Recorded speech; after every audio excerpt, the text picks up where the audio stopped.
تحقیق کے بعد پتہ چلے کہ بات سچی ہے، آدمی سچا ہے تو قبول کریں گے، تحقیق کے بعد پتہ چلے کہ بات جھوٹی ہے، آدمی جھوٹا ہے تو اس کو رد کر دیں گے۔ یہ عام سا قاعدہ ہے، اور اسی قاعدے کو علماء کرام نے اس حدیث کے باب میں بڑے ہی اچھے انداز سے پریکٹیکل طور پر اس کو عمل میں لایا ہے،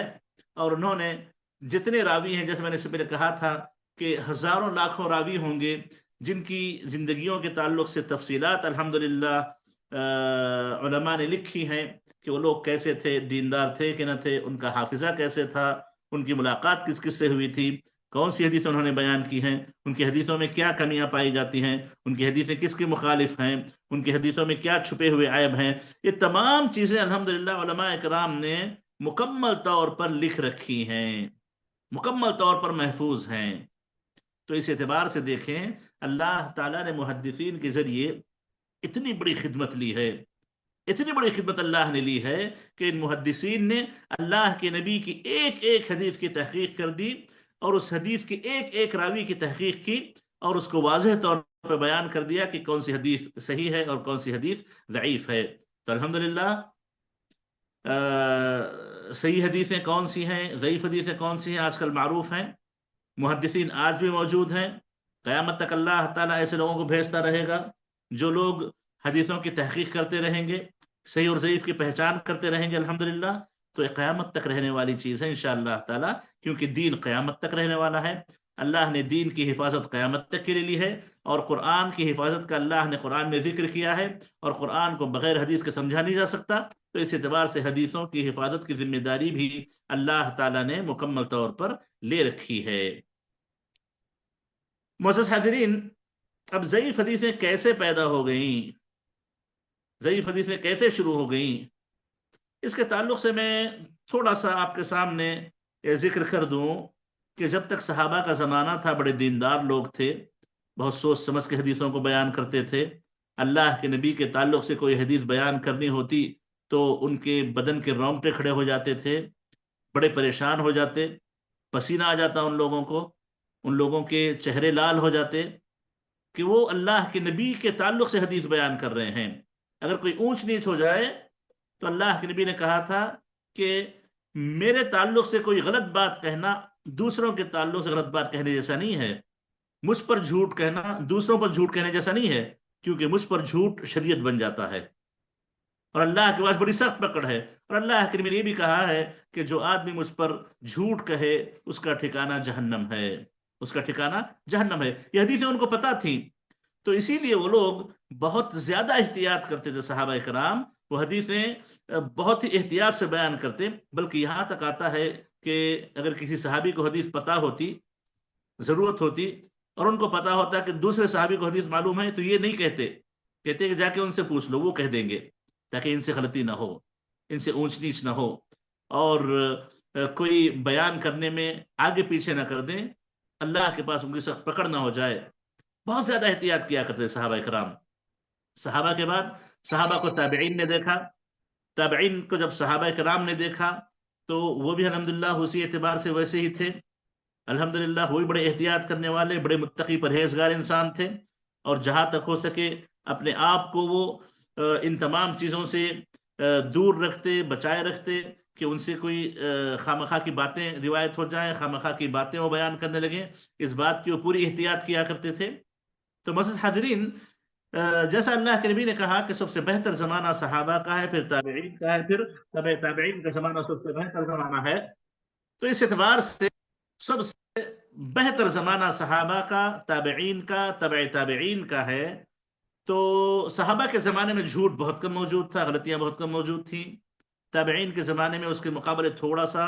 غلطیاں زیادہ ہونے لگیں، تبع تابعین کے زمانے میں تھوڑا سا اور بڑھ گئے، اور جیسے جیسے زمانہ آگے بڑھتا گیا غلطیوں کے امکانات بڑھنے لگے، غلطیوں کے امکانات بڑھنے لگے۔ تو معزز حاضرین، جب ان لوگوں سے غلطیاں ہونے لگیں تو عام طور پر صحابہ کے زمانے میں جب کوئی کسی کو آ کے اللہ کے نبی نے یہ کہا، اللہ کے نبی نے یہ کہا سناتا تو فوری مان لیتے، قبول کر لیتے تھے۔ لیکن جیسے زمانہ اللہ کے نبی سے دور ہوتا گیا، غلطیاں بڑھنے لگیں، لوگ منمانی کرنے لگے، بغیر ضبط کیے کہ لوگ روایتیں بیان کرنے لگے، تو اس وقت صحابہ کرام نے، تابعین نے اور دوسروں نے تحقیق کرنا شروع کر دی کہ جو تم حدیث بیان کر رہے ہو تم نے کس سے سنی ہے۔ تحقیق شروع ہونے لگی۔ ایک واقعہ میں صحابہ کے زمانے کا بیان کر دوں۔ ابو موسیٰ اشعری رضی اللہ تعالیٰ عنہ عمر بن خطاب کے گھر پہنچتے ہیں، دروازہ کھٹکھٹاتے ہیں ایک مرتبہ، عمر مشغول ہیں دروازہ نہیں کھولتے، ایک اور بار دروازہ کھٹکھٹاتے ہیں، عمر مشغول ہیں دروازہ نہیں کھولتے، سلام کرتے ہیں، پھر ایک اور بار دروازہ کھٹکھٹاتے ہیں، 3 مرتبہ سلام کر کے 3 مرتبہ دروازہ کھٹکھٹاتے ہیں، دروازہ نہیں کھلتا تو واپس چلے جاتے ہیں۔ اتنے میں عمر کو احساس ہوتا ہے کہ کسی نے اجازت مانگی تھی۔ وہ اٹھتے ہیں، دیکھتے ہیں باہر نکل کے، سمجھتے ہیں کہ ابو موسیٰ اشعری ہیں واپس جا رہے ہیں، تو فوری انہیں بلاتے ہیں، انہیں بلا کر کہتے ہیں کہ کیوں آئے تھے تم؟ کہا کہ فلاں وجہ سے آیا تھا۔ کیوں واپس چلے گئے؟ تو کہنے لگے کہ اللہ کے نبی نے کہا ہے کہ کسی گھر جاؤ تو 3 مرتبہ اجازت مانگو، اجازت ملے تو اندر جانا، نہ ملے تو واپس لوٹ جانا۔ تو عمر بن خطاب نے فوری موسیٰ اشعری کو پکڑ لیا، کہا کہ کس نے کہا؟ یہ اللہ کے نبی نے کہا ہے۔ بولے کہ جاؤ جا کے ایک گواہ لے کے آؤ کہ اللہ کے نبی نے کہا ہے، ثابت کرو، ثابت کرو کہ اللہ کے نبی نے کہا ہے۔ یعنی بڑی سخت پکڑ تھی۔ اور عمر بن خطاب رضی اللہ تعالی عنہ اپنے معاملات میں بڑے سخت تھے، بڑے سخت گیر تھے، اور سختی سے معاملات کو پکڑا کرتے تھے۔ ابو موسیٰ پریشان ہو گئے، یعنی عمر بن خطاب نے پکڑ لیا، کہا کہ اگر تم گواہ نہیں لاؤ گے تو دیکھو تمہاری حالت کیا کروں گا میں۔ عمر بن خطاب رضی اللہ تعالی عنہ نے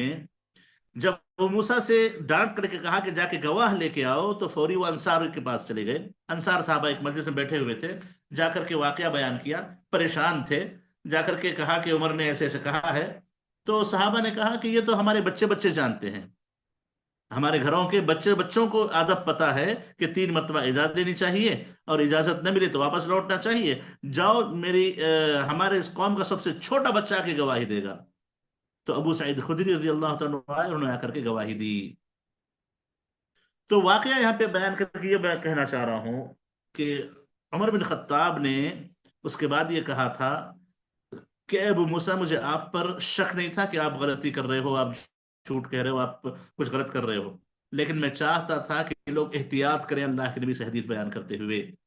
احتیاط کریں اللہ کے نبی سے حدیث بیان کرتے ہوئے، جو من میں آئے بیان نہ کرتے جائیں، جو من میں آئے کہتے نہ جائیں۔ تو معزز حاضرین،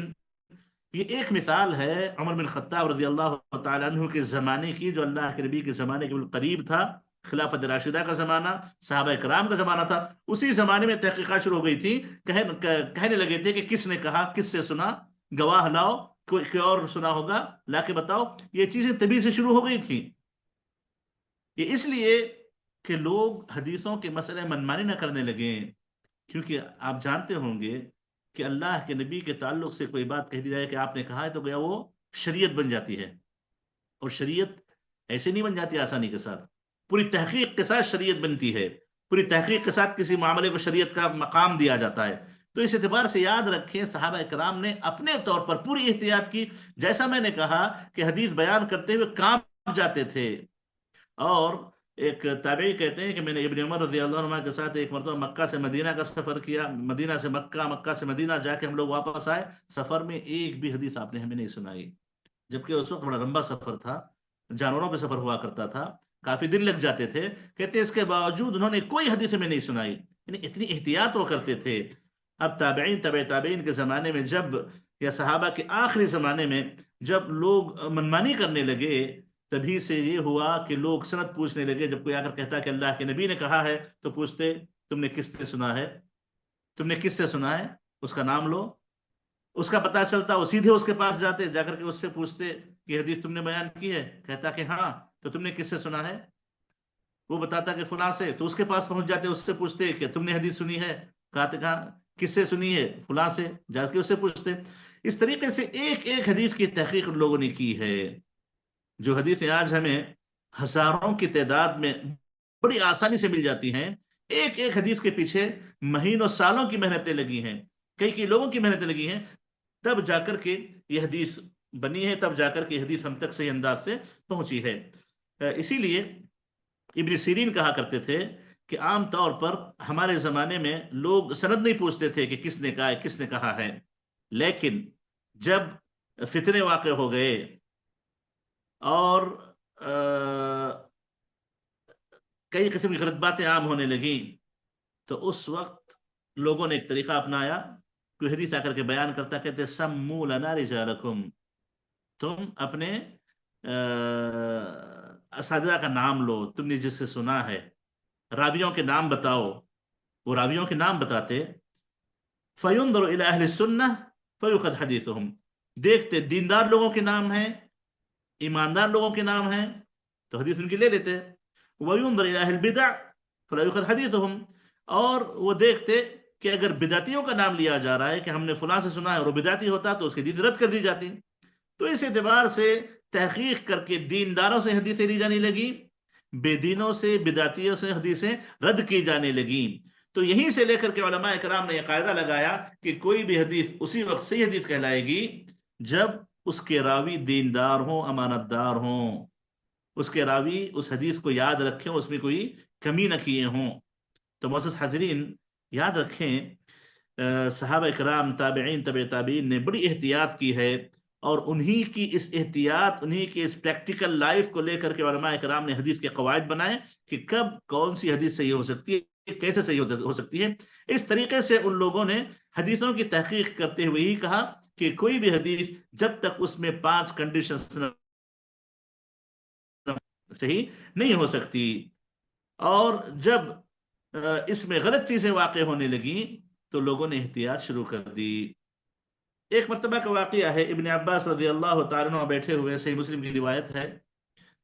وہ بیٹھے ہوئے ایک آدمی آ کر کے حدثنا رسول اللہ، حدثنا رسول اللہ کہنے لگا. نبی نے کہا ہے، تو وہ سن نہیں رہے تھے اس کو.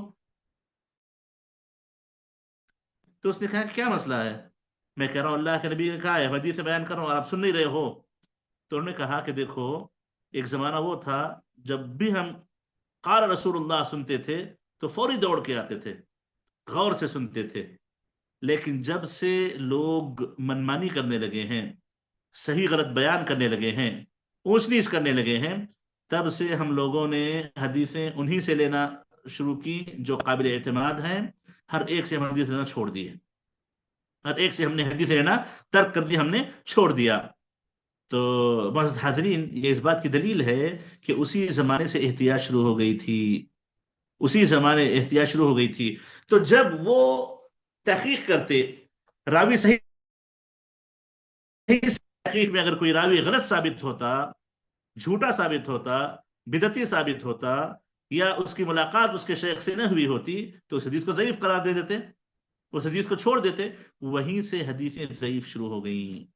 حدیثیں وہیں سے ضعیف شروع ہو گئیں. تو یہ ہے تاریخ ضعیف حدیث کی، یہ ہے تاریخ ضعیف حدیث کی. حدیثیں وہیں سے ضعیف شروع ہوئی جہاں سے علماء نے تحقیق شروع کی، جہاں سے لوگوں نے تحقیق چھوڑ کر کے، تاکید چھوڑ کر کے منمانی بیان کرنا شروع کر دی، حدیثوں کے معاملے میں حدیثوں کو حل کرنا شروع کر دیا. تب جا کر کے تحقیق شروع ہوئی. جب تحقیق شروع ہوئی تو تبھی سے جا کر کے یاد رکھیں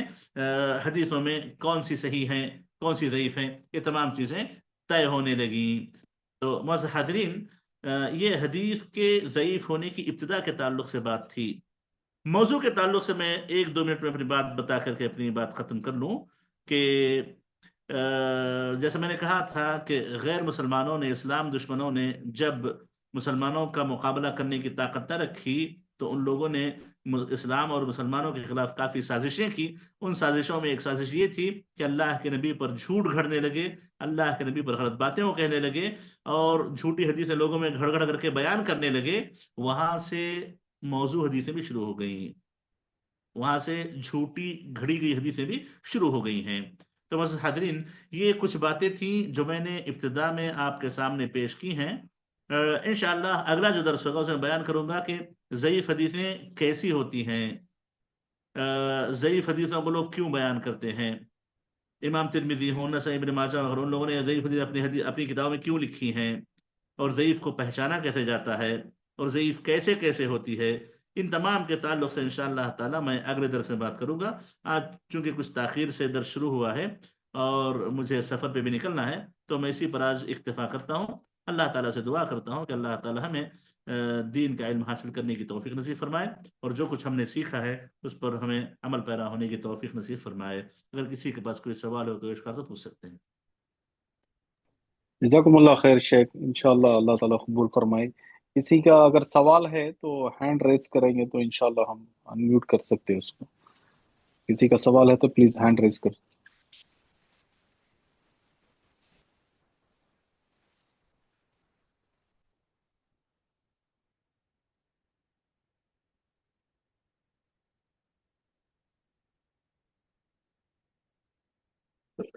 شیخ ایک سوال تھا کہ ابھی جب ہم احادیث کا علم جو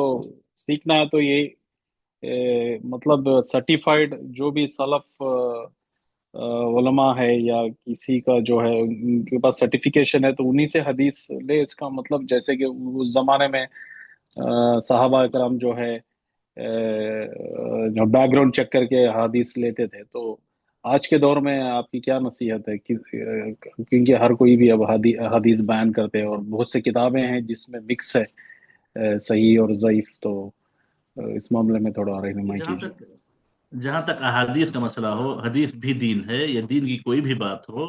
عام طور پر اس کے تعلق سے قاعدہ جان رکھیں کہ علماء سے علم لیا جاتا ہے، اور کون سے علماء؟ متقی پرہیزگار دیندار علماء، جو حافظے کے اعتبار سے بھی اچھے ہوں، دین کے اعتبار سے بھی اچھے ہوں، امانت دار بھی ہوں، اور دین کی اہمیت کو سمجھتے ہوں، اور حدیث کی صحت و ضعف کو پہچانتے ہوں، ایسے علماء سے دین لیا جائے گا۔ ہر ایرے غیرے سے دین کی باتیں، حدیثیں نہیں قبول کی جا سکتی، ہر ایرے غیرے سے حدیث کی باتیں نہیں لی جا سکتی۔ یاد رکھیں، حدیث یہ دین ہے، حدیث یہ دین ہے، اور اگر دین کا مسئلہ نہ ہوتا تو کچھ بھی فرق نہیں پڑتا، لیکن جب دین ہے، دین کا پورا دار و مدار انسان کی آخرت کی کامیابی اور ناکامی پر رکھا ہے، تو اس اعتبار سے یاد رکھیں، اس حدیث کو آپ انہی سے قبول کریں گے جو قابل اعتماد ہوں، اور جو معاشرے میں نیک صالح بہتر علماء جو صحیح عقیدے کا حامل ہیں اور علم رکھنے والے ہیں، متقی پرہیزگار ہیں، مشہور ہیں اس طریقے سے، انہی لوگوں سے علم حاصل کیا جائے گا، انہی لوگوں سے حدیثیں قبول کی جائیں گی، اور اہل غیر سے حدیث قبول نہیں کی جاتی۔ اور جہاں تک حدیثوں کے صحیح اور ضعیف ہونے کا مسئلہ ہے، تو یہ بہت کم لوگ ہیں جو اس کا حکم لگانے والے ہیں۔ جیسے ہمارے زمانے میں دیکھیں، شیخ البانی رحمہ اللہ، شیخ البانی رحمہ اللہ تھے جو حدیثوں پر صحیح اور ضعیف کا حکم لگاتے تھے۔ بہت ہی کم علماء ایسے ملیں گے جو حدیثوں کی صحت اور ضعف کی پہچان کا معیار رکھتے ہیں، ان کے پاس تمیز ہو اس کی، ایسے بہت کم علماء آپ کو ملیں گے۔ تو اس اعتبار سے دیکھیے کہ محدثین جنہیں کہا جاتا ہے یہ بہت کم ہیں۔ حدیث کے صحیح اور ضعیف ہونے کا جو فیصلہ ہے انہی علماء سے ہوگا، اور انہی پر اعتماد کرتے ہوئے ہم اپنی بات کو لے کر کے چلیں گے۔ کوئی بھی عالم، اگرچہ تفسیر میں بہت بڑا عالم کیوں نہ ہو، فقہ میں بہت بڑا عالم کیوں نہ ہو، یا پھر کسی اور دین کے مسئلے میں بہت بڑا عالم کیوں نہ ہو، اس کی بات حدیث کے مسئلے میں جب تک وہ قابل اعتبار نہ بن جائے، قابل اعتماد نہ ہو جائے، اس کی بات قبول نہیں کی جائے گی۔ یہ خاص ایک فن ہے، اس فن کے ماہرین ہیں، انہی سے یہ حدیثیں صحیح اور ضعیف کا فیصلہ لیا جائے گا، ہر ایک سے صحیح اور ضعیف تسلیم نہیں کیا جاتا۔ تو اسی لیے آپ جب کبھی دیکھیں، شیخ البانی کی صحت و ضعف کا عام طور علماء اہتمام کرتے ہیں، کہتے ہیں کہ ابو داؤد نے اس کو روایت کیا ہے، اور شیخ البانی نے اس کو صحیح قرار دیا ہے، شیخ البانی نے اس کو ضعیف قرار دیا ہے۔ اس انداز سے آتا ہے، یہ ہمارے زمانے کے علماء ہیں، ورنہ پیچھے چلے جائیں تو ابن حجر ہیں، امام سیوطی ہیں، اور امام عراقی ہیں، امام مزی ہیں، امام بزار ہیں، ابن ملقن ہیں، بہت سے علماء ہیں جن لوگوں نے حدیث کے صحیح ضعیف کا اہتمام کیا ہے۔ تو اس اعتبار سے جہاں تک حدیثوں کا مسئلہ ہے صرف محدثین سے بات لی جائے گی، جہاں تک دین کی باتوں کا مسئلہ ہے صرف دیندار صحیح عقیدے کے لوگوں سے دین کی باتیں قبول کی جائیں گی، ہر ایک سے باتیں قبول نہیں کی جاتی۔ اللہ عالم۔ جزاکم اللہ خیر شیخ، ابھی دو پارٹیسپینٹس ہینڈ ریز کیے، اجازت ہے شیخ انمیوٹ کر سکتے مختصر ہو تو کر لیں، ورنہ پھر اگلے مرتبہ کر لیں گے ان کو۔ ہیں؟ انشاءاللہ شیخ، تو اگلے آپ سفر میں جا رہے بول رہے تو اگلے بار ہی کر لیں گے پھر ان کو انشاءاللہ۔ سوال کرنے دیجیے، ان کو سوال جی کرنے جی، دیجیے، اگر اوکے اوکے، جواب لمبا ہوگا تو میں اگلے پہ ٹالتا ہوں، مختصر تو انشاءاللہ۔ بول دیتا ہوں۔ IPad guest, iPad آپ کو انمیوٹ کیا گیا ہے، آپ پوچھ سکتے ہیں۔ سوال مختصر کریں آپ۔ ان کا شاید نہیں ہو رہا، تو یہ محمد آسمان ناس، آپ کو بھی انمیوٹ کیا گیا، آپ سوال کر سکتے ہیں۔ السلام علیکم ورحمۃ اللہ وبرکاتہ۔ وعلیکم السلام ورحمۃ اللہ وبرکاتہ۔ شیخ موضوع جس سے میں بتائیں ہٹ کے ہے شیخ، اللہ کے نبی صلی اللہ علیہ وسلم کے سیرت کا ہے شیخ یہ۔ جب اللہ کے بتائیے نبی صلی اللہ علیہ وسلم انتقال ہو جاتے تو صحابہ کرام بولتے کہ انہوں انتقال نہیں ہوئے، موسیٰ علیہ السلام گئے ہیں پھر واپس سے ان کی بولنے نہ شیخ۔ تو اس کا آنسر سمجھ میں نہیں آ رہا شیخ، ایک کام کیجئے، اس کو آپ اگلے مطلب مرتبہ اللہ پوچھیے، تعالیٰ بتاتا تو ہوں۔ عیسیٰ علیہ السلام میں ابھی سفر پہ نکلنے والا جزاک ہوں، اللہ خیر۔ آئندہ جمعرات آپ کے لیے میں آپ کو جواب دے دوں گا انشاءاللہ تفصیل سے۔ جزاک اللہ خیر شیخ، تو اسی پر ہم اختتام کریں گے کیونکہ پھر میں سوال اگلا ہفتہ رکھ لیں گے انشاءاللہ۔ جی جی انشاءاللہ باذن اللہ۔ انشاءاللہ جزاکم اللہ خیر، سبحانک اللہم و بحمدک، اشہد ان لا الہ الا انت، استغفرک و اتوب الیک۔